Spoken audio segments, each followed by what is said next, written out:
अस्सलामुअलैकुम dear students. इस video में हम क्लास 11 फिज़िक्स न्यू सिलेबस के चैप्टर नंबर 3 की एग्जाम्पल प्रॉब्लम्स को सॉल्व करेंगे। स्टूडेंट्स, एग्जाम्पल प्रॉब्लम्स पेपर के पॉइंट ऑफ व्यू से बहुत ज़्यादा इम्पोर्टेंट होती हैं। ये एग्जाम्पल्स शॉर्ट क्वेश्चंस और लॉन्ग क्वेश्चंस दोनों पोर्शंस के अंदर पूछी जा सकती हैं, तो आप इनकी ज़रूर प्रैक्टिस कीजिए और इनको अच्छे तरीके से प्रिपेयर करके पेपर में जाइए। तो आइए हम पहले एग्जाम्पल से स्टार्ट करते हैं, लेकिन उससे पहले आप इस वीडियो को फुल स्क्रीन में कर लें और सेटिंग्स में जाकर वीडियो की क्वालिटी को फुल कर लें ताकि आपको वाइट बोर्ड पर लिखा हुआ बिल्कुल क्लियर नज़र आए। फर्स्ट एग्जाम्पल के स्टेटमेंट में लिखता है कि an electric fan rotating at 3 revolutions is switched off. हमारे पास एक पंखा है और वो जो है इस तरीके से चल रहा है, घूम रहा है, रोटेट कर रहा है और 3 रेवोल्यूशंस एक सेकंड के अंदर वो कंप्लीट कर रहा है। स्टूडेंट्स, रेवोल्यूशन बोलते हैं एक चक्कर को, एक कंप्लीट रोटेशन को 1 रेवोल्यूशन कहते हैं। तो ये जो पंखा है ना, ये एक सेकंड में इस तरीके से 1, 2 और 3 3 चक्कर, 3 रोटेशंस, 3 साइकिल्स सर्कल के अंदर पूरे कर रहा है। और इस इलेक्ट्रिक फैन को हमने स्विच्ड ऑफ कर दिया। ज़ाहिर बात है, जब इसको स्विच्ड ऑफ करेंगे तो ये थोड़ी देर के बाद, कुछ टाइम गुजरने के बाद ऑफ हो जाएगा। और उसने बोला भी है कि it comes to rest in 18 second, यानी ये पहले 3 रेवोल्यूशंस एक सेकंड में पूरा कर रहा था और इसको हमने स्विच्ड ऑफ किया और इसको बिल्कुल रुकने में, रेस्ट में आने में 18 सेकंड्स का टाइम लगा। तो आइए हम यहाँ पर गिवन डाटा लिख लेते हैं, जो उसने हमें वैल्यूज़ दी हैं उनको लिखते हैं और उसके बाद फिर नेक्स्ट स्टेटमेंट में पढ़ूंगा। तो गिवन डाटा की हेडिंग देते हैं। अब चूंकि ये घूम रहा है ना, तो इसकी जो स्पीड है वो एंगुलर स्पीड होगी, ठीक है। तो ये है इसकी इनिशियल एंगुलर स्पीड और चूंकि बाद में ये रुक गया है, रेस्ट में आ गया है, तो इसकी जो फाइनल स्पीड है वो फिर 0 होगी। तो हम यहाँ पर, आप जानते हैं, एंगुलर स्पीड को या एंगुलर वेलोसिटी को ओमेगा के साथ शो करते हैं और साथ छोटा सा आई लगाते हैं इनिशियल। शुरू में उसकी हमारे पास एंगुलर स्पीड है, घूमने वाली जो रफ्तार है वो है 3 रेवोल्यूशन पर सेकंड।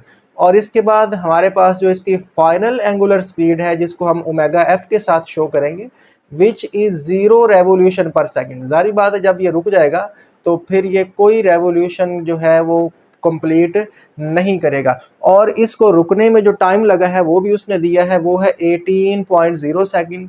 तो टाइम को आप सिंपल टी के साथ शो कर लीजिए, डेल्टा टी के साथ शो कर लीजिए, ठीक है। तो ये हमारे पास है 18 सेकंड, ठीक है। तो यहाँ पर हमने पहले 2 सेंटेंस पढ़े, उसके अंदर हमें उसने ये वैल्यूज़ दी, हमने लिख ली।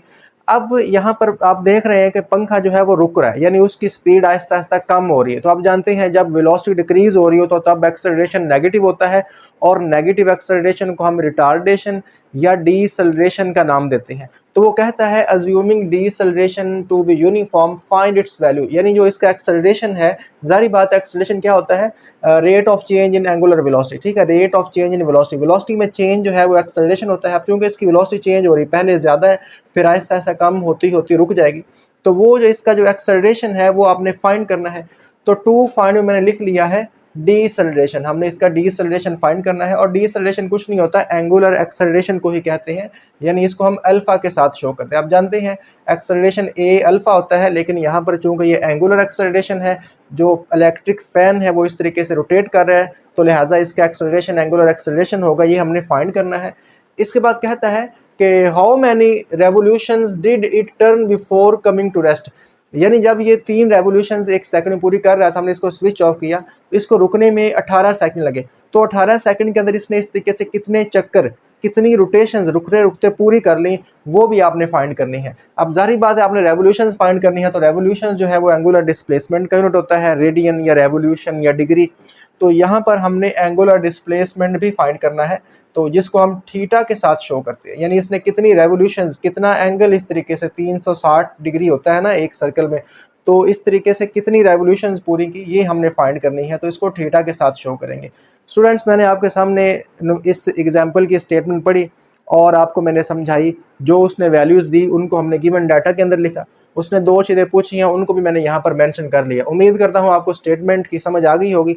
अब आपने बड़ी ही ध्यान के साथ इसका सोल्यूशन जो है वो समझना है। हम बारी बारी इन दोनों चीज़ों को फाइंड करने वाले हैं। सोल्यूशन की मैंने हेडिंग दे ली है, वी नो दैट, हम जानते हैं, पहले हम एंगुलर एक्सेलरेशन यानी डीसेलरेशन का फॉर्मूला लगाएंगे, इसकी वैल्यू फाइंड करेंगे। तो आप जानते हैं एक्सेलरेशन क्या होता है, एक्सेलरेशन होता है delta V over delta T, ठीक है ना। तो मतलब यहाँ पे change in velocity over time. अब आप जानते हैं डेल्टा वी क्या होता है, final velocity minus initial velocity, ठीक है। आप जानते हैं यहाँ पर मैं सारी एंगुलर क्वांटिटीज ले रहा हूँ, एक्सेलरेशन अल्फा से, और हमारे पास जो वेलोसिटी है वो एंगुलर स्पीड है तो उसको ओमेगा से शो करेंगे। ओवर हमारे पास क्या आएगा, ओवर हमारे पास टाइम आएगा, ठीक है। ये सिंपल वही है, मैं आपको यहाँ पे बता देता हूँ। आप जानते हैं एक्सेलरेशन होता है delta V over delta T, या इस डेल्टा वी क्या होता है, V F minus V I over T. तो यही है, ए को अल्फा से, वी को ओमेगा से, ओमेगा एफ माइनस ओमेगा ई ओवर हमने टी लगा दिया। तो ये सिंपल सा फार्मूला है, हमने लगाया है, इसको अप्लाई किया है। अब इस फार्मूला के अंदर हम वैल्यू पुट कर कर आंसर लेकर आएंगे। तो देखिए मैं इसको इस साइड पर सॉल्व करने लगा हूँ। तो यहाँ पर लिखता हूँ बाय पुटिंग वैल्यूज। अब हम वैल्यूज पुट करेंगे तो अल्फा हमारे पास इक्वल है G omega F, final velocity, final में तो रेस्ट में आ गया तो ज़ीरो इसको लिखेंगे, माइनस हमारे पास जो इनिशियल वेलोसिटी है वो है 3 रेवोल्यूशंस पर सेकंड ओवर हमारे पास टाइम है, और टाइम आप देख रहे हैं 18 सेकंड है। तो अब हम इसको सॉल्व कर लेते हैं। अल्फा इज इक्वल टू, आप जानते हैं अगर हम 0 में से 3 को माइनस करेंगे तो ये -3 आएगा, ओवर हमारे पास 18 रहने दें यहाँ पर। तो अल्फा इज इक्वल टू, अब आप यहाँ पर माइनस वैसे ही लगा लें और 3 को 18 पे डिवाइड कर लें, 3 डिवाइडेड बाई 18, ये हमारे पास आता है 0.167, 0.167। और आप जानते हैं इसका यूनिट होता है रेडियन पर सेकंड स्क्वायर होता है, लेकिन चूंकि ना हमने इसको रेडियन में कन्वर्ट नहीं किया, ये रेवोल्यूशन पर सेकंड है, तो ये आएगा रेवोल्यूशन पर सेकंड स्क्वायर। जिस तरह होता है ना वेलोसिटी होती है मीटर पर सेकंड, तो ये होता है मीटर पर सेकंड स्क्वायर, तो ये है रेवोल्यूशन पर सेकंड, तो ये होगा रेवोल्यूशन पर सेकंड स्क्वायर। तो देखिए हमने पहला जो है फाइंड कर लिया एक्सेलरेशन, और आप जानते हैं एक्सेलरेशन के साथ नेगेटिव आया है, तो नेगेटिव का मतलब ये है कि एक्सेलरेशन जो है यहाँ पर वेलोसिटी यानी स्पीड जो है वो डिक्रीज हो रही है, यानी चीज़ जो है वो ऐसा ऐसा रुक रही है, और नेगेटिव एक्सेलरेशन को ही हम डीसेलरेशन का नाम देते हैं। तो पहली चीज़ हमने फाइंड कर ली है। अब हम यहाँ पर एंगुलर डिस्प्लेसमेंट को फाइंड करते हैं। तो इसके लिए हम यहाँ पर second equation of motion use करेंगे, या आप लिख लें यूजिंग द रिलेशन लिख लें, वी नो दैट लिख लें। देखिए सेकंड इक्वेशन होती है S is equal to V I T plus 1/2 A T का स्क्वायर, ठीक है, ये होती है। लेकिन आप जानते हैं यहाँ पर डिस्टेंस एस की बजाय थीटा होता है, v को ओमेगा के साथ रिप्लेस करेंगे, a को अल्फा के साथ, यानी हमने यहाँ पर एंगुलर क्वांटिटीज़ के सिंबल यूज़ करने हैं। हमने थीटा फाइंड करना है, तो थीटा किससे फाइंड करेंगे, second equation of motion in angular form, ठीक है। ये आपके चैप्टर के अंदर लिखी हुई है, तीनों इक्वेशंस को एंगुलर फॉर्म के अंदर आपको आती होंगी। इसमें हम वैल्यूज पुट करते हैं और अपना एंगुलर डिस्प्लेसमेंट फाइंड करते हैं। तो लिखता हूँ बाय पुटिंग वैल्यूज़, यानी अब हम इसके अंदर कीमतें दर्ज करेंगे और देखते हैं कि हमारे पास इसका आंसर क्या आता है। तो theta is equal to omega I, ठीक है, ओमेगा आई देखें ये है 3, तो इसको मैं लिखता हूँ 3, और टाइम हमारे पास है 18, तो इसको मैंने 18 लिख दिया, प्लस 1/2 अल्फ़ा, अल्फ़ा अभी देखें ये हमने फाइंड किया है और ये माइनस के अंदर है, -0.167, और यहाँ पर है टी का स्क्वायर, तो टी क्या है 18 है, तो यहाँ पर लिखेंगे 18 और इसके ऊपर स्क्वायर भी लगाएंगे, ठीक है। टी जो है वो 18 है ना, तो टी की वैल्यू है, तो ऊपर क्योंकि स्क्वायर है फार्मूला में तो इसके ऊपर भी हमने स्क्वायर लगा दिया। अब इसको सॉल्व करते हैं जी, ये बनेगा थीटा इज इक्वल टू, आप यहाँ पर 18 को मल्टीप्लाई कर दें 3 के साथ, तो ये आता है 54 आया। और ये देखें ये है plus minus minus, plus minus minus हो जाएगा ना। अब यहाँ पर इस तरह करते हैं, पहले हम 18 का स्क्वायर लेते हैं, ठीक है, ये 18 का स्क्वायर ले लिया, इसको मल्टीप्लाई करते हैं 0.167 के साथ, और फिर इसको डिवाइड करते हैं 2 के साथ, तो ये आया है 27, ठीक है, 27 आया, ठीक है। मैंने इसको सॉल्व कर लिया, प्लस माइनस माइनस कर दिया, बाकी इसका स्क्वायर ओपन करके इसको इससे मल्टीप्लाई किया, फिर वो जो आंसर है इसको 2 पे डिवाइड किया, तो ये आया। अब आप यहाँ पर 54 में से ये माइनस कर दें 27, तो ये आपके पास आएगा 26.9, यानी ये हमारे पास आया 27 ही आया है। तो थीटा इज इक्वल टू 27, और थीटा का यूनिट हमारे पास वैसे तो रेडियन होता है, लेकिन यहाँ पर रेवोल्यूशन ही आएगा। क्यों रेवोल्यूशन आएगा? क्योंकि हमने यहाँ पर रेवोल्यूशन वाली वैल्यू ही पुट कर रहे हैं, तो लिहाजा इसका यूनिट भी रेवोल्यूशन आएगा। तो ये है, यानी वो जो पंखा है जिसको रुकने में 18 सेकंड लगे हैं, जो पहले घूम रहा था, तो वो 18 सेकंड के अंदर कितनी दफ़ा घूमेगा? 27 टाइम्स जो है वो घूमेगा, 27 रेवोल्यूशंस कंप्लीट करेगा। तो स्टूडेंट्स ये देखें कितनी सिंपल सी एग्जांपल है, शॉर्ट के लिए और लॉन्ग के लिए, लॉन्ग क्वेश्चंस के लिए बहुत ज़्यादा इंपॉर्टेंट है। तो इसको अच्छे से आपने प्रिपेयर करना है। उम्मीद करता हूँ आपको इसकी अच्छे से अंडरस्टैंडिंग हो गई होगी। आइए अब हम एग्जाम्पल प्रॉब्लम 2 की स्टेटमेंट पढ़ते हैं, इसको सॉल्व करते हैं। ये भी बहुत ही सिंपल सी है, ध्यान के साथ आपने समझना है। तो इसमें लिखता है इफ़ अ सी डी। अब स्टूडेंट्स सी डी के बारे में आप जानते हैं, इस तरीके से हमारे पास ही होती है सी डी, यहाँ पर ये ऐसे करके होती है, ठीक है ना, सी डी, तो जो कि कंप्यूटर के अंदर डाली जाती है। तो ये कहता है सी डी जो है ना, ये स्पिन कर रही है, घूम रही है, जारी बात है, एट 210 रेवोल्यूशन पर मिनट। और ये एक मिनट के अंदर कितनी रेवोल्यूशन जो है वो कंप्लीट कर रही है?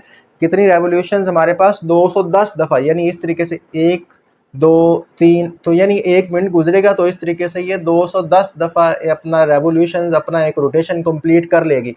तो यहाँ पर ना ये उसकी घूमने की स्पीड दी गई है, और घूमने वाली स्पीड को हम बोलते हैं एंगुलर स्पीड, और एंगुलर स्पीड को हम शो करते हैं ओमेगा से, और ये दिया गया है 210 रेवोल्यूशन, ठीक है ना, रेवोल्यूशन पर मिनट। मैंने इसको ऐसे लिख लिया, ये है रेवोल्यूशन, ये P फॉर पर, M फॉर मिनट, रेवोल्यूशन पर मिनट। तो ये हमने लिख लिया। अब यहाँ पर बात ये है कि जो हमारे पास एंगुलर स्पीड है, इसका SI यूनिट, यानी इंटरनेशनल सिस्टम के अंदर जो इसका यूनिट है वो होता है रेडियन पर सेकंड, रेडियन पर सेकंड। तो हम पहले इस यूनिट को, ये जो रेवोल्यूशन पर मिनट है, इसको कन्वर्ट करेंगे रेडियन पर सेकंड में। हम रेडियन पर सेकंड वाली वैल्यू ही पुट कर सकते हैं डाटा में, यानी आंसर के अंदर जब लाना है ना, वैल्यूज पुट करनी है फार्मूला में, तो हम रेडियन पर सेकंड वाली पुट करेंगे, रेवोल्यूशन पर मिनट वाली पुट नहीं करेंगे। तो लिहाजा इसको कन्वर्ट करते हैं। अब कन्वर्जन आपने देखनी है। ओमेगा को मैं वैसे ही लिखता हूँ, ओमेगा को वैसे ही लिख लिया, इज इक्वल टू, ठीक है, ओमेगा इज इक्वल टू 210 वैसे लिख लें। ये देखें 210 जो है, 210 को वैसे लिख लिया। अब है रेवोल्यूशन। आप जानते हैं रेवोल्यूशन बोलते हैं एक कंप्लीट साइकिल को, और एक रेवोल्यूशन में कितने रेडियन होते हैं? 2 पाई रेडियन होते हैं, 2 पाई रेडियन। और मिनट पर मिनट है ना, तो पर, अगर पर आपने मिनट, 1 मिनट में कितने सेकंड होते हैं? 60 सेकंड होते हैं, तो ये पर सेकंड बन जाएगा। तो लिहाजा जब भी आपने रेवोल्यूशन पर मिनट से रेडियन पर सेकंड में जाना हो, तो आप 2 पाई के साथ मल्टीप्लाई करेंगे और 60 पे डिवाइड करेंगे। इस कन्वर्जन को आप अच्छे से ज़हन नशीन कर लें। अब यहाँ पर इसको हम सॉल्व कर लेते हैं जी, चले इसको सॉल्व करते हैं।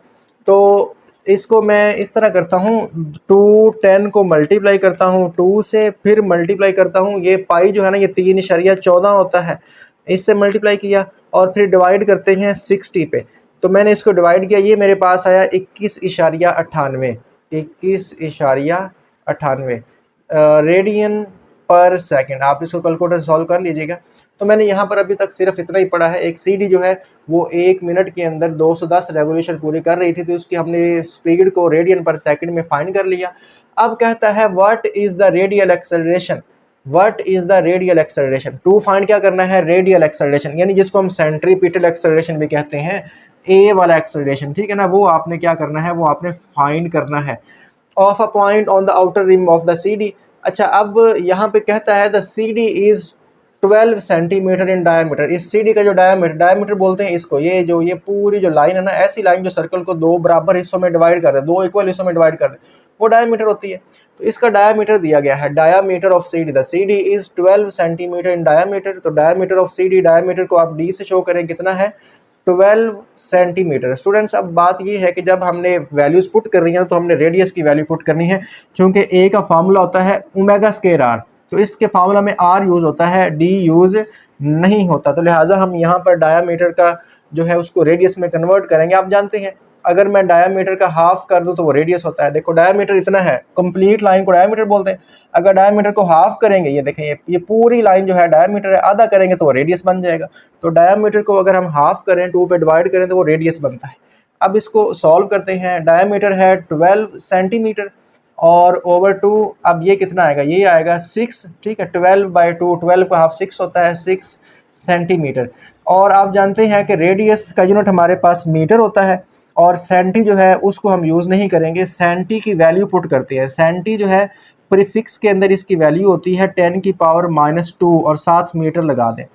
तो यहाँ पर मैंने आपके सामने इस स्टेटमेंट को पढ़ा, इसमें हमें उसने दो चीज़ें दी हैं, एक तो एंगुलर स्पीड दी है और एक उसने डायमीटर दिया है। दोनों को हमने लिखा और दोनों को फिर हमने कन्वर्ट भी किया उसके एसआई यूनिट के अंदर, और उसने हमसे एक चीज़ पूछी है रेडियल एक्सेलरेशन, वो हमने फाइंड करके देना है। आइए स्टूडेंट्स, अब हम यहाँ पर इसका सोल्यूशन स्टार्ट करते हैं। मैं सोल्यूशन जो है इस तरफ स्टार्ट करने लगा हूँ, दूसरी साइड पे सोल्यूशन की हेडिंग देते हैं, यानी इसका हल करने लगे हैं।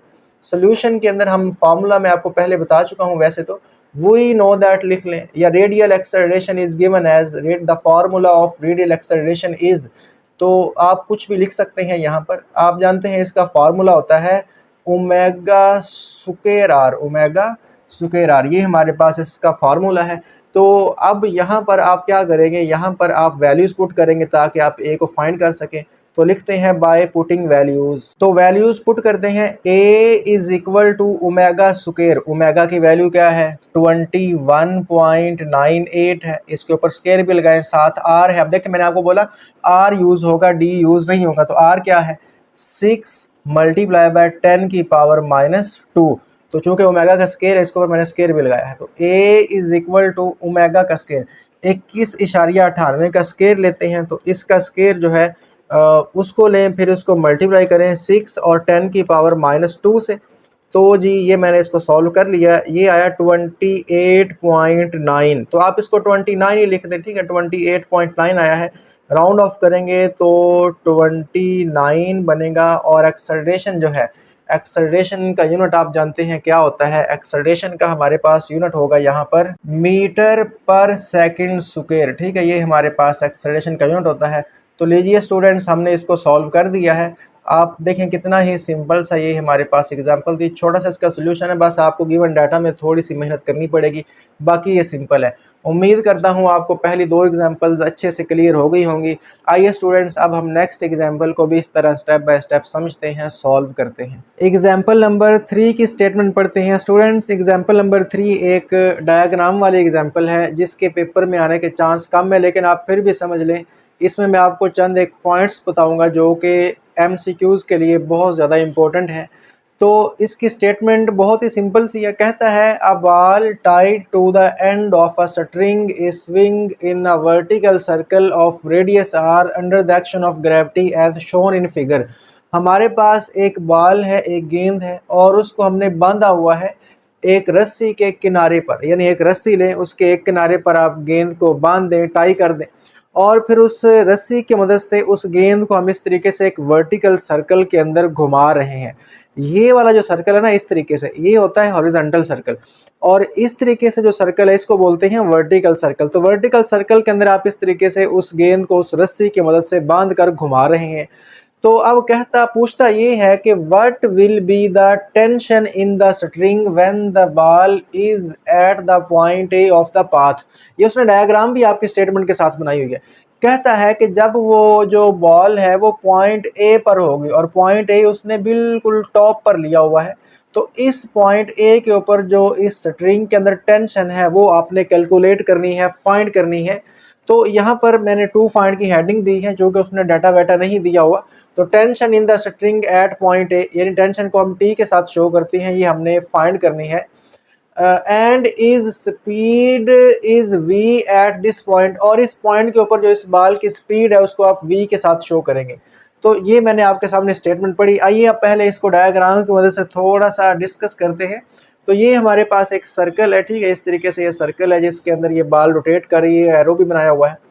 पॉइंट ए के ऊपर इसकी स्पीड आप जानते हैं यहाँ पर v है। तो यहाँ पर आप को पता है कि किसी भी ऑब्जेक्ट को सर्कल के अंदर रोटेट करवाने के लिए, डिफ्लेक्ट करवाने के लिए, घुमाने के लिए जो फोर्स चाहिए होती है उसको हम नाम देते हैं सेंट्रीपिटल फोर्स का। और सेंट्रीपिटल फोर्स जो है वो इक्वल होती है टेंशन और वेट दोनों के सम के इक्वल होती है। लेट करें ये हमारे पास टॉप वाला पॉइंट है ना, मैं ज़रा टॉप वाले पॉइंट को डिस्कस करता हूँ। एट टॉप, यानी देखें टॉप के ऊपर क्या होगा, सेंट्रीपिटल फोर्स को मैं FC से शो करता हूँ, ये इक्वल होती है टेंशन और वेट दोनों का सम। अब देखें ये पॉइंट ए है, टेंशन हमेशा टुवर्ड्स द सेंटर होती है, टुवर्ड्स द सेंटर होती है, ये सेंटर है, इसको मैंने ओ से शो किया। और वेट हमेशा डाउनवर्ड होता है, क्योंकि दोनों की डायरेक्शन सेम है तो टेंशन के अंदर हम क्या ऐड कर देंगे, वेट। तो इस तरीके से ये हमारे पास इस पॉइंट के ऊपर जो सेंट्रीपिटल फोर्स है वो इक्वल आएगी। तो अगर आप इस वेट को उधर ले जाएं, एफ सी वेट उधर चला जाएगा ना, माइनस हो जाएगा, तो टी जो है वो इधर रह जाएगा। चले उसको मैं इधर लिख लेता हूँ। तो अब देखें टेंशन जो है सेंट्रीपिटल फोर्स जो है, वेट जो है वो सेंट्रीपिटल फोर्स में से माइनस हो रहा है। तो इसलिए बॉटम के ऊपर सॉरी एट टॉप के ऊपर जो हमारे पास टेंशन है, टॉप के ऊपर जो टेंशन है वो क्या होती है, वो मिनिमम होती है, वो मिनिमम होती है। क्यों मिनिमम होती है? क्योंकि ये दोनों एक में से माइनस हो रहे हैं, टेंशन इक्वल है सेंट्रीपिटल फोर्स माइनस डब्ल्यू। तो जब कोई चीज़ माइनस होती है तो फिर वो चीज़ जो है वो मिनिमम होती है। अब लेट करें मैं आपको ना यहाँ पर ये बॉटम समझाता हूँ। लेट करें ये हमारे पास बॉटम पॉइंट है। अब वेट हमेशा डाउनवर्ड, आप जानते हैं ग्रेविटी हमेशा डाउनवर्ड चीज़ को अट्रैक्ट करती है, तो लिहाजा वेट जो है वो ग्रेविटेशनल पुल के इक्वल होता है। तो वेट डाउनवर्ड, और टेंशन मैंने बताया आपको, टेंशन हमेशा टुवर्ड्स द सेंटर ही होती है। तो इस पॉइंट पे टेंशन होगी अपवर्ड इस तरीके से। तो इस पॉइंट पे, ये कौन सा पॉइंट है, ये है बॉटम वाला पॉइंट। अच्छा, हमने ना इसको डिस्कस नहीं करना, मैंने आपको वैसे समझा रहा हूँ जनरल नॉलेज के लिए कि बॉटम के ऊपर आप जानते हैं सेंट्रीपिटल फोर्स जो है इक्वल होती है दोनों का सम, यानी टेंशन प्लस वेट। लेकिन चूंकि वेट अब टेंशन के ऑपोजिट है तो लिहाजा यहाँ पर ऑपोजिट डायरेक्शन होने की वजह से इसके साथ माइनस लग जाएगा। ठीक है, यहाँ पर चूंकि दोनों सेम डायरेक्शन में थे तो दोनों ऐड हुए, यहाँ पर भी दोनों ऐड हो रहे हैं, लेकिन चूंकि दोनों ऑपोजिट है ना तो इसलिए फिर एक के साथ नेगेटिव लगाना पड़ेगा। आप जानते हैं जब दो वेक्टर्स ऑपोजिट हों तो फिर एक के साथ नेगेटिव लगता है जो कि उसकी डायरेक्शन को शो करता है।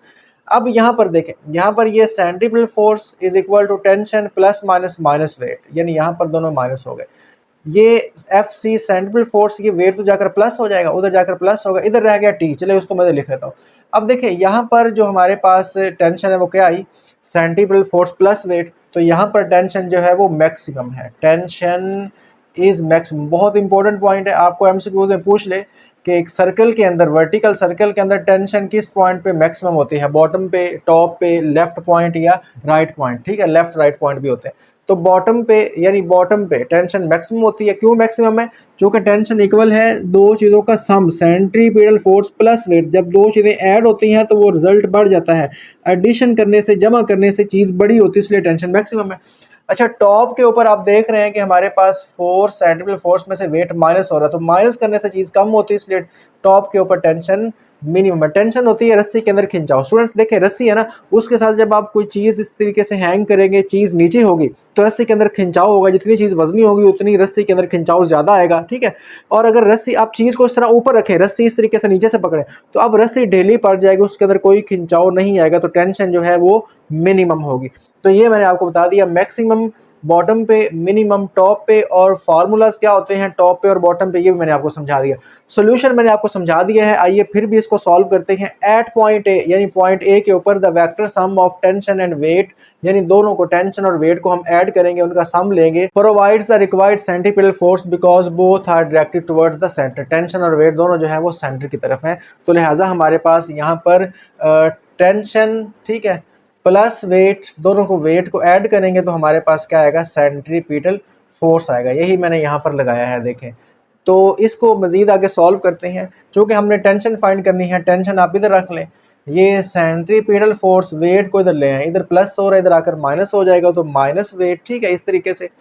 अब यहाँ पर आप ये हिंट दे लें कि हम जानते हैं सेंट्रीपिटल फोर्स इक्वल होती है M V square over R, और एक और हिंट दें कि वेट इक्वल होता है एम जी के, वेट इक्वल होता है एम जी के। तो आप दोनों के वैल्यूज पुट कर दें।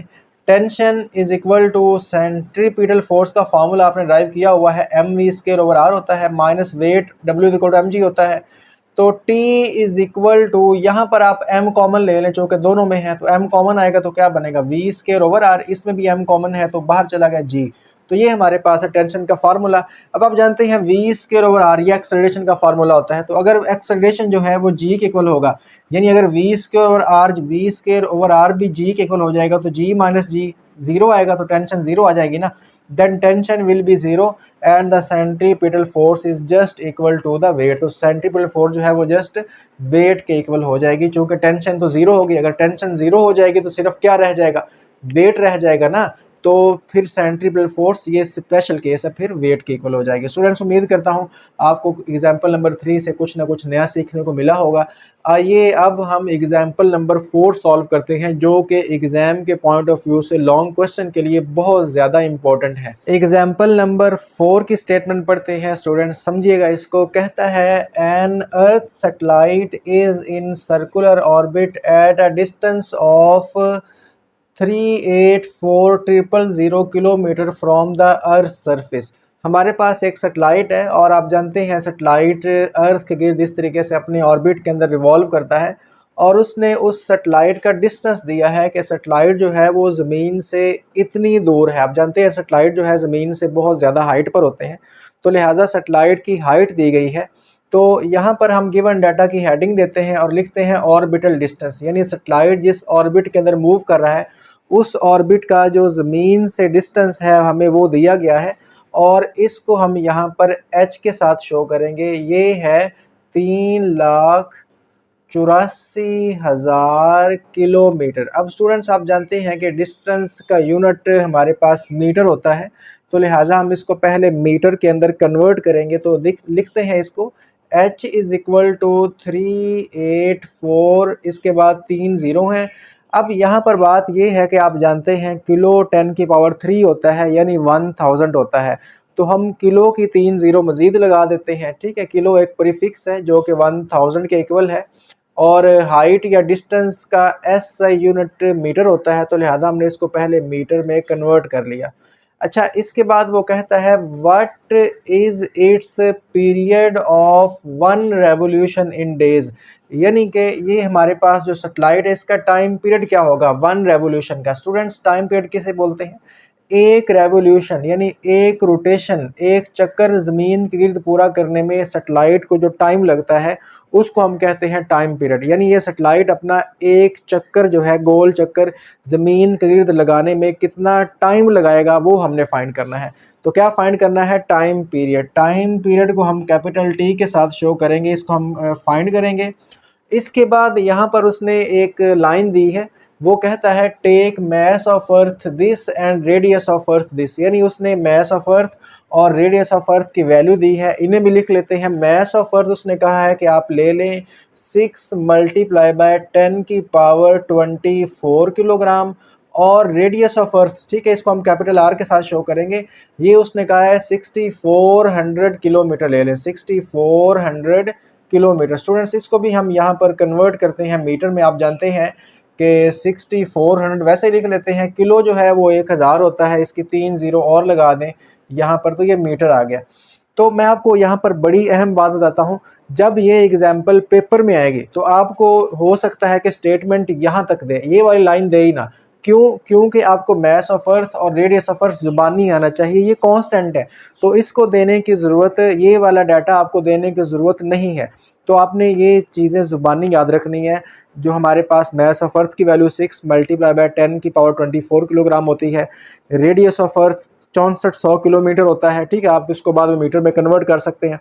इसके अलावा एक है ग्रेविटेशनल कांस्टेंट, जिसको हम कैपिटल G के साथ शो करते हैं। ठीक है, इसकी वैल्यू होती है 6.67 मल्टीप्लाई बाय 10 की पावर -11 न्यूटन मीटर स्क्वायर पर किलोग्राम स्क्वायर, ये इसका यूनिट, और इसकी वैल्यू भी आपको ज़ुबानी आनी चाहिए क्योंकि ये आगे जाके यूज़ होनी है फार्मूला के अंदर, तो मैंने इसलिए इनकी वैल्यूज़ यहाँ पर लिख दी हैं। जो स्मॉल g है ना, वो ग्रेविटेशनल एक्सेलरेशन होता है, जिसकी वैल्यू 9.8 होती है, और यूनिट मीटर पर सेकंड स्क्वायर होता है, ये ग्रेविटेशनल कांस्टेंट है। तो स्टूडेंट्स मैंने आपके सामने यहाँ पर ये इसका डाटा लिखा, इसकी स्टेटमेंट पढ़ी, और उसके बाद जो फाइंड करना है वो भी लिख लिया। आइए इसका सोल्यूशन स्टार्ट करते हैं। देखें, टाइम पीरियड को कैलकुलेट करने के लिए ना हमें पहले वेलोसिटी यानी उस सैटेलाइट की जो स्पीड है उसका फाइंड होना ज़रूरी है। विदाउट स्पीड फाइंड किए हम यहाँ पर टाइम पीरियड को कैलकुलेट नहीं कर सकते। मैं आपको बताऊंगा जब हम टाइम पीरियड का फॉर्मूला लगाएंगे वहाँ पर उसमें स्पीड यानी v भी आएगा, तो वो हम पहले फाइंड कर लेते हैं क्योंकि उसने नहीं दिया हुआ। तो मैं आपको बता दूं, यहाँ पर हम जो स्पीड का फार्मूला यूज़ करेंगे ये ऑर्बिटल वेलोसिटी है। आप जानते हैं ऑर्बिटल वेलोसिटी का फार्मूला हमारे पास होता है square root capital G capital M over small r। अब देखिए स्मॉल r क्या है, मैं आपको बताता हूँ, लेट करें ये हमारे पास है अर्थ, ठीक है, ये हमारे पास क्या है, ये अर्थ है, इसको मैं ई के साथ शो करता हूँ, बड़ी ध्यान के साथ समझिएगा। और ये हमारे पास सैटेलाइट का ऑर्बिट है जिसके अंदर सैटेलाइट मूव कर रहा है, ठीक है, यहाँ पर लेट करें ये है सैटेलाइट, वो वाला सैटेलाइट है, एस के साथ शो करता हूँ। तो यहाँ पर बात ये है कि ये जो सैटेलाइट है ना, इसकी जो ज़मीन से ये वाला डिस्टेंस है, ये है इसकी हाइट, यानी ज़मीन से जो इसका डिस्टेंस है इसको हम हाइट कहते हैं, ये वाली है, यानी ये ज़मीन से कितना ऊपर है। लेकिन ज़मीन का भी तो यहाँ पर डिस्टेंस है ना, ज़मीन का ये वाला जो फासला है इसको हम रेडियस का नाम देते हैं, यानी ये कैपिटल आर है जो कि ज़मीन का रेडियस है, ठीक है। ये वाला जो डिस्टेंस है, ये वाला मैंने बनाया, ये ज़मीन का रेडियस है, तो ये कैपिटल आर और वो हाइट, तो आर है ये वाला डिस्टेंस, यानी ज़मीन के सेंटर से इस सैटेलाइट तक का जो डिस्टेंस है ना, उसको हम आर कहते हैं। ये आर यहाँ पर फॉर्मूला में यूज़ होता है, तो हमारे पास स्मॉल आर नहीं है, इसको हम यहाँ पर फाइंड करते हैं। देखिए स्मॉल आर इक्वल होगा कैपिटल आर प्लस एच। कैसे? यानी ये वाला डिस्टेंस है ज़मीन का रेडियस और ये है इसकी हाइट सैटेलाइट की। तो अगर इसमें हम ये वाला ऐड करें, रेडियस में हम हाइट ऐड करें, तो ये टोटल डिस्टेंस आ जाएगा, यानी ये सैटेलाइट का रेडियस आ जाएगा। तो हमारे पास सैटेलाइट का डिस्टेंस जो है वो क्या होता है, रेडियस प्लस हाइट। मैं आपको समझा चुका हूँ। तो लिहाजा हमें यहाँ पर आर को भी फाइंड करना है, चूँकि यहाँ पर ये यूज़ हो रहा है और ये हमारे पास टाइम पीरियड के फॉर्मूला के अंदर भी यूज़ होगा। समझते जाइएगा, मैं आपको सारा स्टेप बाय स्टेप कैलकुलेटर से सॉल्व करके दूंगा। तो R is equal to small R, capital R क्या है, ये हमारे पास है 64, इसके सामने 5 जीरो हैं, 1 2 3 4 5 प्लस एच, एच देखें ये हमारे पास है 3 8 4 और इसके सामने हमारे पास है 6 जीरो, 1 2 3 4 5 6। अब हम इन दोनों को ऐड करेंगे, ठीक है, ये इन दोनों को ऐड करेंगे तो 6 4, इसके सामने 5 जीरो है, 1 2 3 4 5 प्लस 3 8 4, इसके सामने 6 जीरो हैं, 1 2 3 4 5 6। तो मैंने इनको ऐड कर दिया, ये मेरे पास आया यहाँ पर 3904, 3904, इसके सामने है 5 जीरो, 1 2 3 4 5, और ये मीटर में आएगा। क्यों मीटर में? क्योंकि हमने आर भी मीटर में पुट किया और एच जो है वो भी हमने मीटर वाली वैल्यू पुट की, तो ये भी हमारे पास मीटर में आएगा। तो हमने यहाँ पर आर जो है वो कैलकुलेट कर लिया है। अब हम इसमें वैल्यूज पुट करते हैं ताकि हम पहले स्पीड फाइंड करें, स्पीड होगी तो ही हम टाइम पीरियड को कैलकुलेट कर पाएंगे। तो by putting values v is equal to square root में वैसे ही लगाता हूँ, बहुत इंपॉर्टेंट स्टेप्स है, समझिएगा। अब देखें g मैंने यहाँ पर वैसे पहले लिख लिया था क्योंकि इसमें g जो है ग्रेविटेशनल कांस्टेंट ये यूज होना था। तो g हमारे पास क्या है यहाँ पर 6.67 मल्टीप्लाई बाय 10 की पावर -11। उसके बाद है mess of earth, mess of अर्थ आपको जुबानी आना चाहिए, 6 मल्टीप्लाई बाय 10 की पावर 24 होता है, ठीक है, ओवर स्मॉल आर। और स्मॉल आर जो है वो हम यहाँ पर फाइंड कर चुके हैं, ये क्या है 3904, इसके सामने 5 जीरो हैं, 1 2 3 4 5। अब यहाँ पर आपने ये वाला स्टेप भी इंतहाई गौर के साथ समझना है। हम पता क्या करेंगे, नीचे वाला जो है ना उसको वैसे ही लिख लेंगे, यानी 3904 1 2 3 4 5 जीरो, इसको वैसे ही लिख लिया। इन दोनों को मल्टीप्लाई करना है। इन दोनों को मल्टीप्लाई कैसे करते हैं, कैलकुलेटर से मैं करके देता हूँ। ये है 6.67 मल्टीप्लाई बाय 10 की पावर -11। अब आपने ना कैलकुलेटर पे ये मल्टीप्लाई नहीं डालना, आपने ये 10 की पावर ये EXP वाला बटन होता है आंसर की लेफ्ट साइड वाला, -11 लिख दें, ठीक है। ये देखें ये नीचे लिखा भी गया, ठीक है। इसको मल्टीप्लाई करना है किसके साथ, 6 ज़रब 10 की पावर 24। लेकिन जब आप ये कैलकुलेटर पे लिखते हैं ना तो ये मल्टीप्लाई आप कैलकुलेटर पे नहीं डालते, आप लिखेंगे 6 और 10 की पावर 24। ये एक बहुत बड़ी ट्रिक है जिसकी वजह से अक्सर स्टूडेंट्स का आंसर रॉन्ग आता है, इसी वजह से।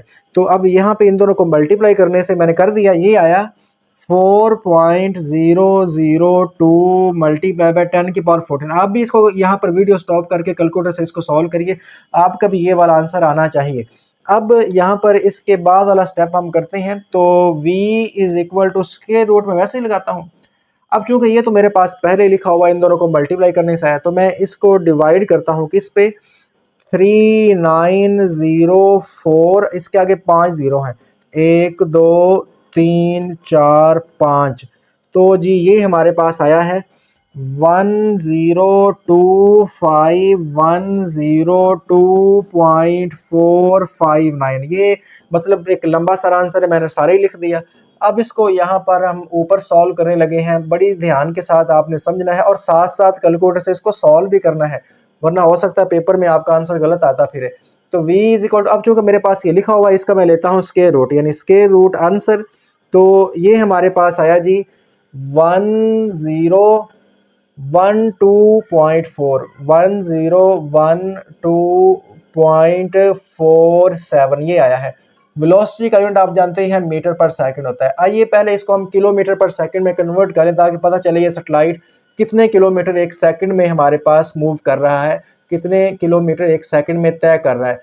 तो इशारिया को 3 इंच से पीछे लाएंगे, यानी 1.01 करेंगे। ठीक है, मैंने इशारे के बाद 2 इंच से ले लिए, 1 2 3, 3 इंच से 3 डिजिट पीछे इशारिया लेकर आए तो 10 की पावर 3 आएगा, 7 मीटर पर सेकंड लिख दें तो जी ये हमारे पास आया 1.01। 10 की पावर 3 आप जानते हैं किलो होता है, तो किलोमीटर पर सेकंड। इट मींस दैट कि ये जो हमारे पास सैटेलाइट है ये जी 1.01 यानी तकरीबन 1 किलोमीटर एक सेकंड के अंदर मूव कर रहा है। यानी ये एक सेकंड के अंदर कितना डिस्टेंस ट्रेवल कर रहा है, 1 किलोमीटर। तो मतलब काफ़ी हाई स्पीड के साथ ही अपने ऑर्बिट के अंदर मूव कर रहा है। अब देखें स्पीड हमने क्यों कैलकुलेट की, क्योंकि जब हमने टाइम पीरियड कैलकुलेट करना है तो वहाँ पर स्पीड का इस्तेमाल होना है। टाइम पीरियड क्या होता है, 2πr ओवर वी। अब देखें अगर हमारे पास v ना होता तो हम टाइम को कैलकुलेट नहीं कर सकते थे। अब ये टाइम का फार्मूला कैसे बना, मैं आपको टाइम का फार्मूला भी रफ समझा देता हूं ताकि आपको समझ आ जाए। देखें ये फार्मूला निकला है स्पीड से। स्पीड क्या होती है, स्पीड होती है डिस्टेंस ओवर टाइम, है ना। स्पीड क्या होती है, डिस्टेंस ओवर टाइम। तो आप जानते हैं मैं अब टाइम और स्पीड का चेंज कर लेता हूँ, टाइम उधर ले जाता हूँ और स्पीड को इधर ले आता हूँ, क्योंकि इधर डिवाइड हो रहा है वो उधर मल्टीप्लाई, तो ये इंटरचेंज हो गए। अब चूंकि ये सर्कल में मूव कर रहा है ना, इस तरीके से सैटेलाइट अपने ऑर्बिट के अंदर सर्कुलर पाथ में मूव करता है, तो सर्कल जो है ना, सर्कल का डिस्टेंस, सर्कल का जो सर्कमफेरेंस है वो होता है 2πr। ये इसका फार्मूला है किसका, डिस्टेंस का। जब कोई बॉडी एक सर्कल में एक रोटेशन पूरा करती है तो उसका डिस्टेंस होता है 2πr। चूंकि हमने यही फाइंड करना है कि उसको एक सर्कल में एक रोटेशन पूरा करने में जो टाइम लगता है वही तो टाइम पीरियड कहलाता है। तो हमने डिस्टेंस भी क्या लेना है, एक रोटेशन वाला। जब कोई बॉडी सर्कल के अंदर एक रोटेशन, एक गोल चक्कर पूरा करता है तो उसका डिस्टेंस बनता है 2πr। तो t is equal to S के यहाँ क्या पुट करोगे, 2πr ओवर v। तो ये देखें यही फार्मूला हमने वहां पर यूज किया है। तो ये मैंने आपको रफ तौर पे समझाया था कि ये टाइम पीरियड का फार्मूला बनता कैसे है। ठीक है, तो ये हमारे पास फार्मूला आ चुका है। अब हम इसमें वैल्यूज पुट करते हैं ताकि हम टाइम पीरियड कैलकुलेट कर सकें।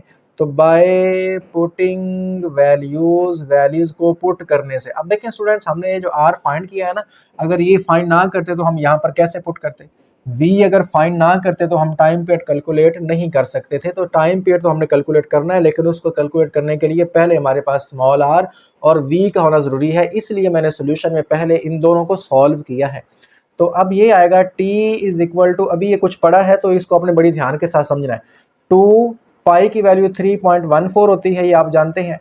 r, ये देखें ये r मैंने अभी फाइंड किया, ये देखें 3904, इसके सामने 5 जीरो हैं, 1 2 3 4 5, ठीक है, ओवर v। अब देखें ये स्पीड की वैल्यू आपने ये वाली पुट नहीं करनी, आपने मीटर पर सेकंड वाली पुट करनी, या ये वाली कर लें या ये वाली कर लें। किलोमीटर में आप जानते हैं स्पीड की वैल्यू हमेशा मीटर पर सेकंड वाली ही पुट होती है, तो चलें ये वाली कर लेते हैं 1012.47। ये किलोमीटर में तो हमने वैसे कन्वर्ट किए थे ताकि पता चले किलोमीटर में कितनी बनती है, असल वैल्यू मीटर पर सेकंड वाली ही पुट होती है।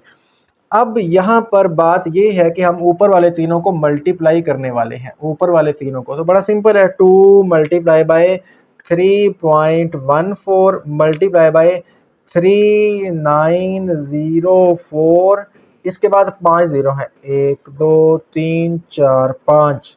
ओके, तो ये मेरे पास आया है 2451712, फिर आगे 3 जीरो, इन तीनों को मल्टीप्लाई करने से ओवर 1012 पॉइंट, नीचे वाला वैसे ही लिख लिया एक दफ़ा। अब हम इन दोनों को डिवाइड करते हैं, ये मेरे पास ऑलरेडी लिखा हुआ है, तो डिवाइडेड बाय 1012.47। ओके, तो इन दोनों को डिवाइड करने से आया 24215, ठीक है, 24215, 15, ठीक है, 15 0.699, ये लंबा सारा आंसर आया, मैंने सारा का सारा ही लिख लिया। और आप जानते हैं टाइम काउंट होता है सेकंड, यहाँ पर ये सेकंड के अंदर टाइम आया है, लेकिन उसने पूछा हुआ कि आपने डे के अंदर टाइम निकालना है, तो दिन के अंदर टाइम निकालना है, यानी डेज के अंदर ये टाइम कितना बनता है।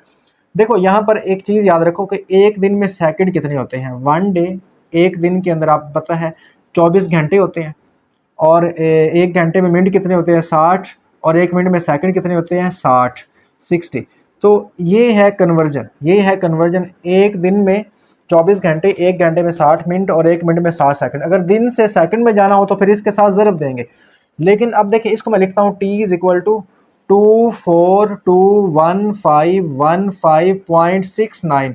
हमारे पास टाइम है सेकंड में, हमने जाना है डे में। ओके, हमें टाइम चाहिए डे में। अगर डे से सेकंड में जाना हो तो फिर इससे मल्टीप्लाई करेंगे, डे से सेकंड में जाना हो तो फिर इससे मल्टीप्लाई करेंगे, लेकिन हमने सेकंड से डे में जाना है तो फिर हम इससे डिवाइड करेंगे। इससे हम क्या करेंगे, डिवाइड करेंगे, यानी 24 मल्टीप्लाई बाय 60 मल्टीप्लाई बाय 60, ये बात है। अच्छा, अब इसके बाद देखिएगा, ऊपर वाला वैसे ही लिख लें 2421515.69। इन तीनों को मल्टीप्लाई करें, इन तीनों को मल्टीप्लाई करते हैं तो ये है 24 मल्टीप्लाई बाय 60 फिर मल्टीप्लाई बाय 60, तो ये आता है 86400, ये आया। तो ये है, अब टाइम जाएगा डेज में। अब हम इन दोनों को डिवाइड करते हैं, आखिरी स्टेप है, तो इसको लिखता हूँ 2421515.69 डिवाइडेड बाय नीचे वाला 86400, तो ये आया जी 28.0, 28.0। तो टाइम क्या आया 28 लिख लें और साथ लिख लें डेज। तो जी ये जो सैटेलाइट है ना, इसको ज़मीन के गिर्द एक रेवोल्यूशन, एक ऑर्बिट के अंदर एक रेवोल्यूशन, एक गोल चक्कर पूरा करने में 28 दिन लगेंगे। आप जानते हैं जो हमारे पास मून है, चांद है, उसको ज़मीन के गिर्द एक चक्कर पूरा करने में 1 महीना लगता है। तो अगर सैटेलाइट हमारे पास 3,84,000 किलोमीटर ज़मीन से बुलंदी पर होगा, 3,84,000 किलोमीटर बुलंदी पर जो सैटेलाइट होगा, उसको ज़मीन के गिर्द एक चक्कर पूरा करने में 28 दिन लगेंगे। अब स्टूडेंट्स ये जो टाइम पीरियड है हर सैटेलाइट के लिए अलग होता है। कुछ सैटेलाइट ज़मीन के करीब होते हैं, वो जल्दी चक्कर पूरा कर लेते हैं क्योंकि उनका जो हमारे पास ऑर्बिट है वो छोटा बनता है, और जो सैटेलाइट ज़मीन से जितनी दूर होगा उसको अपने ऑर्बिट में एक चक्कर, गोल चक्कर, एक ऑर्बिट के अंदर एक रेवोल्यूशन पूरा करने में उतना ही ज़्यादा टाइम लगेगा। तो स्टूडेंट्स देखें, ये थी एग्जाम्पल नंबर 4, वेरी इंपॉर्टेंट है। मैं आपको फिर बताता हूँ, पेपर में आएगी तो हो सकता है आपको इतनी स्टेटमेंट दे, ये वाली दो चीज़ें ना दे। तो mass of earth, radius of earth, gravitational constant, ये आपको जुबानी आना चाहिए, ठीक है। तो इस तरीके से अगर आप सॉल्व करेंगे स्टेप बाय स्टेप तो आपको इसका कंप्लीट 2 मार्क्स मिल जाएंगे। आइए स्टूडेंट्स, अब हम इस चैप्टर की लास्ट एग्जाम्पल सॉल्व करते हैं। ये वाली डायग्राम आपने पेपर में नहीं बनानी, आप जैसे इसको इस तरीके से सॉल्व कर दें। एग्जाम्पल नंबर 5 की स्टेटमेंट सुनिएगा। लिखता है कि the mass of earth is 6 multiply by 10 की पावर 24 किलोग्राम। यानी कि जो हमारे पास अर्थ है उसका मास दिया गया है, हम गिवन डाटा के अंदर वैल्यूज को साथ साथ लिखते जाते हैं। तो गिवन डाटा की हेडिंग देते हैं मास ऑफ अर्थ, इसको हम एम से शो करते हैं, मास है 6 मल्टीप्लाई बाय 10 की पावर 24 किलोग्राम। अच्छा, इसके बाद कहता है द डिस्टेंस आर, यानी आपने डिस्टेंस को आर के साथ शो करना है, ये भी उसने बताया है। From earth to sun is 1.50 multiply by 10 की पावर 11 मीटर। यानी कि उसने ये कहा है अर्थ टू सन जो डिस्टेंस है वो हमारे पास ये है, तो हम लिख लेते हैं अर्थ टू सन डिस्टेंस, और इसको आर के साथ शो करना है, ये उसने खुद कहा है। और ये वैल्यू है 1.50 मल्टीप्लाई बाय 10 की पावर 11 मीटर। क्योंकि जो अर्थ है ना वो सन के गिर्द ऑर्बिट के अंदर रिवॉल्व करती है, सर्कुलर ऑर्बिट में। तो जब भी कोई बॉडी सर्कल में मूव करता है तो उसके डिस्टेंस को हम रेडियस के साथ शो करते हैं। इसके बाद कहता है कि determine the orbital angular momentum of the earth about the sun. यानी आपने क्या फाइंड करना है, ऑर्बिटल एंगुलर मोमेंटम जो है अर्थ का वो फाइंड करना है। तो हम लिखते हैं to find orbital angular momentum. अब आप जानते हैं ऑर्बिटल एंगुलर मोमेंटम को हम एंगुलर मोमेंटम को एल के साथ शो करते हैं, ओ फॉर ऑर्बिटल, ये हमने फाइंड करना है। मैंने क्वेश्चन मार्क लगा लिया। Assuming that it traverse a circular orbit about the sun, यानी जो हमारे पास अर्थ है वो सन के गिर्द सर्कुलर ऑर्बिट के अंदर घूम रही है वंस अ ईयर, और इसको एक रोटेशन पूरा करने में सन के गिर्द अर्थ को 1 साल लगता है, और 1 ईयर के अंदर इतने सेकंड होते हैं, ये भी उसने स्टेटमेंट के अंदर दिया है। तो टाइम पीरियड दिया है। टाइम पीरियड में आपको इससे पिछली एग्जाम्पल में समझा चुका हूँ कि किसी भी ऑब्जेक्ट को जो कि सर्कल में मूव कर रही है, तो सर्कल के अंदर एक कंप्लीट ऑर्बिट के अंदर एक रेवोल्यूशन पूरा करने में, कंप्लीट करने में जो टाइम लगता है उसको हम टाइम पीरियड कहते हैं। और आप जानते हैं ज़मीन सूरज गिर्द एक चक्कर, एक रोटेशन 1 साल में पूरा करती है, और 1 साल के अंदर कितना टाइम होता है? 3.16 मल्टीप्लाई बाय 10 की पावर 7 सेकंड। तो स्टूडेंट्स ये हमारे पास टाइम है। अब ये 3 चीज़ें उसने दी हैं, मास ऑफ अर्थ दिया उसको मैंने यहाँ पर लिख लिया, उसने हमें अर्थ टू सन डिस्टेंस दिया उसको हमने यहाँ पर मेंशन किया, टाइम उसने दिया वो हमने मेंशन किया, और उसने ऑर्बिटल एंगुलर मोमेंटम पूछा है तो उसको मैंने यहाँ पर लिख दिया। अब स्टूडेंट्स आपने एंगुलर मोमेंटम वाले टॉपिक के अंदर पढ़ा हुआ है, फार्मूला सॉल्यूशन स्टार्ट कर रहे हैं कि ऑर्बिटल एंगुलर मोमेंटम इक्वल होता है mv into r। ठीक है, ये आपको शॉर्ट क्वेश्चन भी आएगा, prove that L is equal to mvr। तो ये छोटा सा प्रूव है, आप इसको करते हैं तो हम ये वाला फार्मूला यूज करेंगे। अब देखें बात ये है कि अगर आपको एंगुलर मोमेंटम को फाइंड करना है तो आपके पास 3 चीज़ों का होना ज़रूरी है, एम वी और आर। अब हमारे पास एम और आर तो है, वी नहीं है, तो हम यहाँ पर वी की ना वैल्यू पुट करेंगे। अब देखिए आप जानते हैं कि यहाँ पर मैं हिंट देता हूँ कि स्पीड बराबर होती है डिस्टेंस ओवर टाइम। ठीक है, आप जानते हैं ना स्पीड होती है डिस्टेंस ओवर टाइम। तो यहाँ पर चूंकि इसने अपना एक टाइम पीरियड का मतलब ये है कि एक रोटेशन पूरा करनी है, और मैं आपको पिछले एग्जाम्पल में समझा के आऊँ कि जब बॉडी सर्कल के अंदर एक रोटेशन कंप्लीट करती है तो उसका जो डिस्टेंस बनता है वो होता है 2 पाई आर ओवर टी। तो हम यहाँ पर v की जगह पे ये पुट करेंगे। ठीक है, तो ये फॉर्मूला हमारे पास बनेगा L naught is equal to m। वैसे ही लिख लें, v को क्या पुट करना है? v पुट करना है ये वाला 2 पाई r ओवर टी, 2 पाई r ओवर टी। ये हमने v की जगह पे यहाँ पर उसकी या फॉर्मूला पुट कर दिया। इसके बाद है r, ये वाला जो r है इसको आप एज इट इज यहाँ पर लिख लें। तो शुरू वाला m और आखिर वाला r इसको वैसे लिख लिया, और दरमियान में जो ब्रैकेट है ये v नॉट की ये वाली वैल्यू पुट की है। ठीक है, तो अब इसको एक स्टेप में मजीद थोड़ा सा सॉल्व करते हैं। m, ठीक है, आप 2 शुरू में लिख लें, 2 पाई शुरू में लिख लें, कांस्टेंट है। उसके बाद ये m लिख लें। अब r और r मल्टीप्लाई हो रहे हैं ना, तो r का स्क्वायर हो जाएगा, ओवर हमारे पास t है। तो ये बन गया फार्मूला। अब हम इसमें वैल्यूज पुट करते हैं, तो लिखता हूँ बाय पुटिंग वैल्यूज। इसमें वैल्यूज पुट करने के बाद इसको कैलकुलेटर से सॉल्व कर लेंगे तो हमारे पास आंसर आ जाएगा। तो स्टूडेंट्स देखें, angular momentum, orbital angular momentum equal है 2। अब 2 को आप वैसे ही लिख लें। पाई आप जानते हैं 3.14 होता है। m ये दिया गया है, ये देखें m लिखा हुआ है। अर्थ का मैस ही पुट करना है, चूंकि अर्थ जो है उसका एंगुलर मोमेंटम फाइंड करना है ना, तो मैस और जो डिस्टेंस है वो भी तो अर्थ का ही पुट करना पड़ेगा। तो ये है 6 मल्टीप्लाई बाय 10 की पावर 24, और r का स्क्वायर, r ये लिखा हुआ है 1.50 मल्टीप्लाई बाय 10 की पावर 11, ऊपर स्क्वायर लगा दे चूंकि r का स्क्वायर है, ओवर t। अब टाइम जो है ये लिखा हुआ है, ये देखिए टाइम है 3.16 मल्टीप्लाई बाय 10 की पावर 7। अब इसको हम करेंगे सॉल्व। स्टूडेंट्स अब सॉल्यूशन आपने बड़ी ध्यान के साथ समझना। पहले हम इसका स्क्वायर ओपन करते हैं, देखें इसको ध्यान के साथ देखना। ये लिखा हुआ है 1.50 और इसके बाद है 10 की पावर 11, दरमियान में मल्टीप्लाई है, लेकिन आपने कैलकुलेटर पे मल्टीप्लाई नहीं लगाना, लिखना है ये 10 की पावर है EXP, 10 की पावर यहाँ पर लिखते हैं 11। ये देखें ये नीचे लिखा भी गया। अब इसका लेते हैं स्क्वायर, ये मैंने इसका स्क्वायर ले लिया। इसको मल्टीप्लाई करना है 6 मल्टीप्लाई बाय 10 की पावर 24। ये देखें इसको ये मल्टीप्लाई करते हैं 6। अब ये दरमियान में जो मल्टीप्लाई है ना, ये आपने कैलकुलेटर पे नहीं लगाना, आपने डायरेक्ट लिखना है 10 की पावर 24। अच्छा ये कुछ ना कुछ आया, फिर इसको मल्टीप्लाई करते हैं 3.14 से, ठीक है, और फिर मल्टीप्लाई करते हैं 2 से।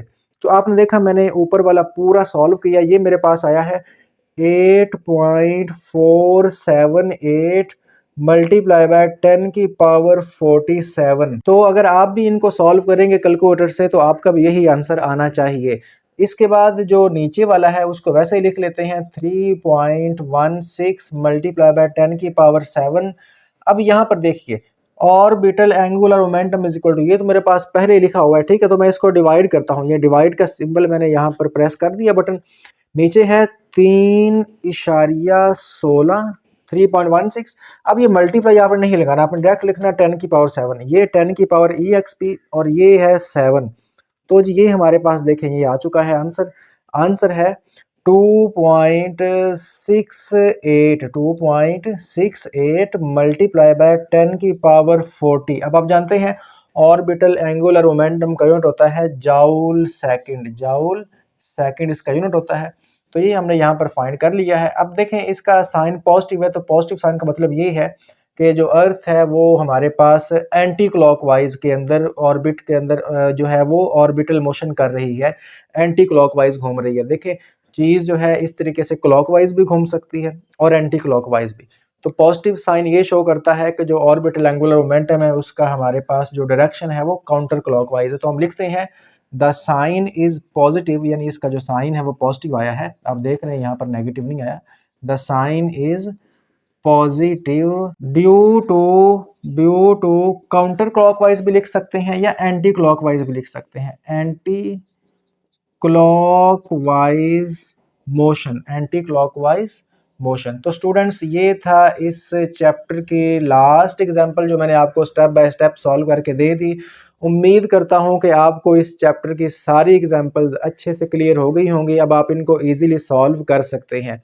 तो स्टूडेंट्स अगर आप इस चैप्टर के न्यूमेरिकल्स भी अच्छे तरीके से समझना चाहते हैं तो यहाँ पर ये वीडियो आ रही है, इस पर क्लिक करके आप इस चैप्टर के न्यूमेरिकल्स भी समझ सकते हैं। इसी के साथ ही मुझे इजाज़त दीजिए, मिलते हैं नेक्स्ट वीडियो में, तब तक के लिए अल्लाह हाफिज़।